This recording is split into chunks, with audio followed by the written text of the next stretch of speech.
Today marked my first morning at the Harringtons, my new home after marrying Alex. The wedding and honeymoon seemed like a dream, but the reality was about to hit hard. "Good morning, Mrs. Harrington," I greeted, my voice a mix of nervousness and excitement. No response came. I repeated a bit louder this time, "I hope I didn't wake you by coming down so early." Mrs. Harrington, standing by the stove, continued her cooking as if I weren't there. I felt a lump in my throat but brushed it off as early morning aloofness. However, when she finally spoke, her words cut through the morning silence like a knife. "In this house, we rise before dawn. You slept in, and that's not how we do things here."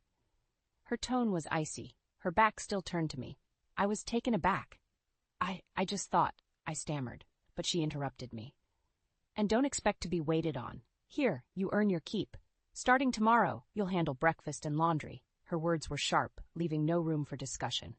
As I processed this, Sarah, Alex's sister, sauntered in, her eyes scanning me with unveiled disdain. "Looks like the princess finally woke up. Mom, I hope you didn't let her off easy." Mrs. Harrington smirked. "Oh, she's learning. From tomorrow, she'll know her place." I stood there, dumbfounded, my heart sinking. Where was the warm, welcoming family I'd imagined, the loving mother-in-law who'd embraced me during our wedding? Alex, who'd been my rock, was nowhere in sight. I felt a deep, unsettling loneliness creeping in. The vibrant colors of my new life were starting to fade, replaced by the gray shades of a harsh reality. As the day progressed, the cold treatment continued. Whispered conversations halted as I entered rooms, and glares followed me around like shadows. It was as if I had become an intruder in my own home. That night, lying beside Alex, I whispered, "Your mom and Sarah, they seem different. Did I do something wrong?" Alex shifted uncomfortably. "They just need time to adjust. You know how family is. It'll get better." But as I closed my eyes, a sinking feeling told me it wouldn't. I was trapped in a home that felt more like a prison, with wardens watching my every move. This wasn't the family life I had dreamed of. It was a waking nightmare, and I had willingly walked into it. 3 years. That's how long it took for my dream to turn into a daily nightmare. Each day at the Harringtons was a repetition of the last, a relentless cycle of chores, criticism, and cold shoulders. The vibrant woman I once was had faded, leaving behind a shadow, constantly trying to please an unpleasable family. Mrs. Harrington's voice echoed through the house, a constant reminder of my supposed inadequacies. "Anna, the floors aren't clean enough. Anna, this food is bland." Her words were like thorns, pricking away at my confidence. One evening, as I scrubbed the kitchen floor, exhausted from the day's work, Mrs. Harrington stood over me. "You know, I always told Alex he could do better. A woman who can't even keep a house isn't worth much." Her words stung, but I bit back the tears. I had learned that showing weakness only fueled her disdain. Even Alex, the man I thought I knew, had become a stranger. His once warm gaze turned indifferent, his whispers of love replaced by silence or curt nods in agreement with his mother and sister. Sarah, ever the instigator, seemed to delight in my misery. "Look at you, playing housemaid. Did you ever imagine this would be your life, Anna?" Her laughter was a bitter sound that resonated in the emptiness of my heart. I wanted to scream, to fight back, but fear and a sense of defeat had taken hold of me. It wasn't just the constant belittling. My world outside these walls had shrunk too. Friends had stopped calling, and my family, distant to begin with, remained oblivious to my plight. The breaking point came unexpectedly. After years of trying, I discovered I was pregnant, a glimmer of hope in an otherwise dark existence. But even this news was met with scorn. "A child? You think you can be a mother? You can't even manage simple housework," Mrs. Harrington sneered the day I shared the news. Alex's reaction was no better. "A baby, huh? Well, let's hope you're better at parenting than being a wife." Their words were a crushing blow, extinguishing the last ember of joy I had felt. As my pregnancy progressed, so did the abuse. Sleepless nights, endless work, and the constant stress took a toll on my health. But I endured, for the tiny life growing inside me. One particularly harsh morning, as I battled morning sickness and fatigue, Mrs. Harrington's voice cut through the air. "Hurry up with breakfast. We can't all laze around just because you're pregnant." That moment, something inside me snapped. I was not going to let my child be born into this cycle of hatred and disrespect. I needed to escape. But how? The news of my father's sudden passing came as a shock. Amidst the grief, a sliver of hope emerged in the form of a letter from my father's lawyer, Mr. Edwards. The letter revealed an unexpected inheritance. $2 million left to me, his only child. When I broke the news to the Harringtons, their reaction was a grotesque display of greed masked as concern. Mrs. Harrington's eyes, usually so cold, now gleamed with avarice. "Oh, Anna, we're so sorry for your loss. But look at this blessing you've received. We're family. We'll help you manage this." Alex, too, was suddenly attentive, his indifference replaced by an eagerness I hadn't seen in years. "Anna, this is great news. We can use this money to make our lives so much better." Their transparent overtures of affection repulsed me. For 3 years I had been nothing but a burden, an unwelcome addition. Now, with money in the picture, I was suddenly valuable. Sarah's sly grin as she whispered, "Looks like you're not so useless after all," was the final straw. Their true colors, so vividly exposed, fueled a fire within me. I had to act, and act fast. I met with Mr. Edwards, who, unlike the Harringtons, expressed genuine sympathy for my loss. He advised me on securing the inheritance and, sensing my desperation, offered a plan. "You don't have to live like this, Anna. There are ways to protect yourself and your child." The plan was risky, but clear. I would quietly set up a separate account for the inheritance, ensuring it remained solely under my name. Then, with Mr. Edwards' help, I would prepare for a life away from the Harringtons. The following weeks were a blur. Amidst the usual torment at home, I worked closely with Mr. Edwards, gathering evidence of the Harringtons' abuse and securing my financial independence. The day I received the inheritance was a turning point. As I watched the numbers reflect in my account, a sense of empowerment washed over me. For the first time in years, I felt a glimmer of control over my destiny. That night, as I lay in bed, I made a silent vow. I would leave this house of horrors, take my child, and never look back. The Harringtons, with their fake concern and greed, would get what they deserved. But first, I had to play the part a little longer. The morning I decided to leave the Harringtons was unusually quiet. The house, which had been my prison for the last 3 years, felt eerily still as I packed my belongings. Each item I placed in my suitcase was a step closer to freedom, a silent rebellion against the life I was leaving behind. I glanced at my reflection in the mirror.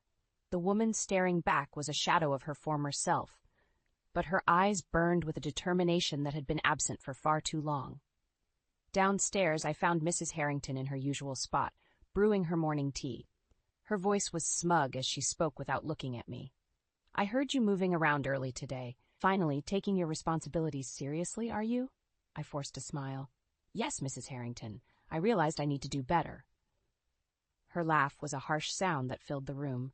"Well, it's about time. Maybe there's hope for you yet." Little did she know the hope was for a life without her. As I made breakfast, my hands shook with a mix of fear and excitement.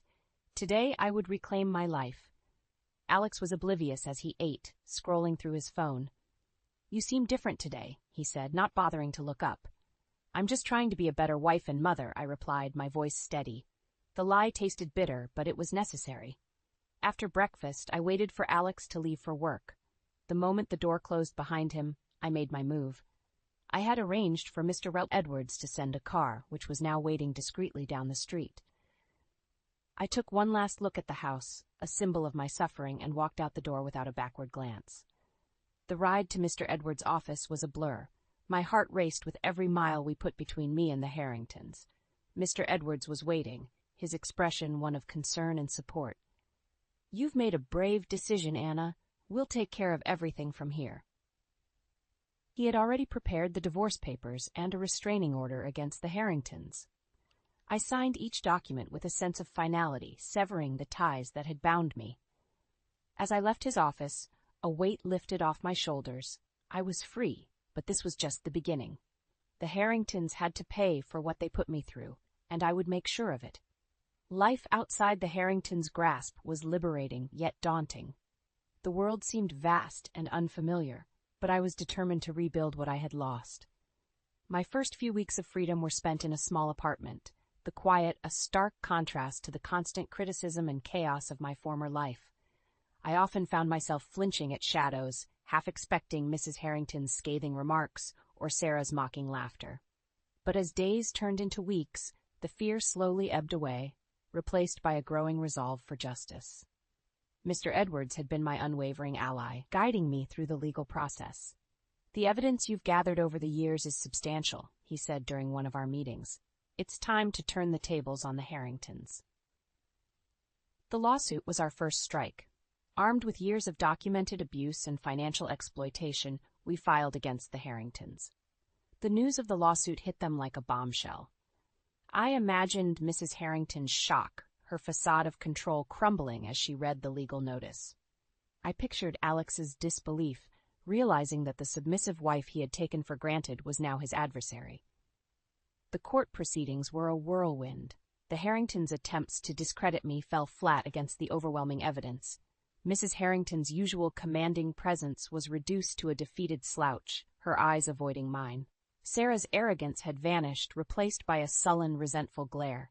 And Alex, he looked lost, the reality of losing the inheritance and facing legal repercussions finally dawning on him. The verdict was a victory sweeter than I had dared hope for. The judge ruled in my favor, granting me a significant settlement and full custody of my unborn child. The Harringtons were also ordered to pay damages for the years of emotional and psychological abuse. As I left the courtroom, I felt an unfamiliar sensation: empowerment. I had faced my oppressors and emerged victorious. In the weeks that followed, the Harringtons' misfortune continued. Alex lost his job due to the negative publicity, and their financial woes were compounded by the settlement. The once proud and affluent family was now mired in scandal and debt. I heard whispers about their struggles, about how they had to sell the house to pay off their debts. The irony wasn't lost on me. The home that had been my prison was now gone, just like their hold over me. I would sometimes pass by the old neighborhood, glancing at the for sale sign where the Harringtons' house once stood, a stark reminder of how quickly fortunes could change. In those moments, I realized the extent of my transformation. I was no longer the timid, broken woman they had tried to mold me into. I was Anna, a survivor, a fighter, and a mother. As I cradled my newborn son, Leo, in my arms, I whispered promises of a better life, free from fear and full of love, the life we both deserved. In the small, cozy office of my new job, I paused to reflect on the whirlwind that had been my life for the past few years. The sound of laughter from my colleagues in the background was a far cry from the oppressive silence of the Harringtons' house. I had started afresh in a new city, finding employment in a firm that valued my skills and experience. The memories of the Harringtons' abuse, though still vivid, no longer held power over me. One afternoon, as I sipped my coffee, my phone buzzed with a news alert. The headline made my heart skip a beat: "Local family arrested for fraud and embezzlement." The accompanying photo showed the Harringtons being led away in handcuffs. As I read the article, a sense of finality washed over me. In their desperation for money after losing everything, the Harringtons had resorted to illegal activities, which ultimately led to their downfall. Their once proud name was now synonymous with disgrace and criminality. I couldn't help but feel a bitter satisfaction. The universe had a way of balancing the scales, and the Harringtons were paying the price for their cruelty and greed. My phone rang, snapping me out of my thoughts. It was Mr. Edwards, calling with an update on the final legal proceedings. "Anna, it's over. The Harringtons have been found guilty. In addition to their criminal charges, they're also liable for additional damages to you. This is more than just a legal victory. It's justice." His words were a confirmation of what I had already known deep down. I had won, not just in the courtroom, but in life. I had escaped the clutches of a toxic family and rebuilt myself from the ground up. As I hung up the phone, I looked at the photo of Leo on my desk. My son, now a bubbly toddler, was the embodiment of my new life, full of joy, love, and hope. The journey had been harrowing, but it led me to a place of strength and independence. The Harringtons had sought to break me, but in the end, they only broke themselves. I turned my gaze outside the window, watching the city bustle below. Life moved on, and so had I. The scars of the past would always be a part of me, but that they no longer defined me. I was Anna, a survivor, a mother, and a woman reborn.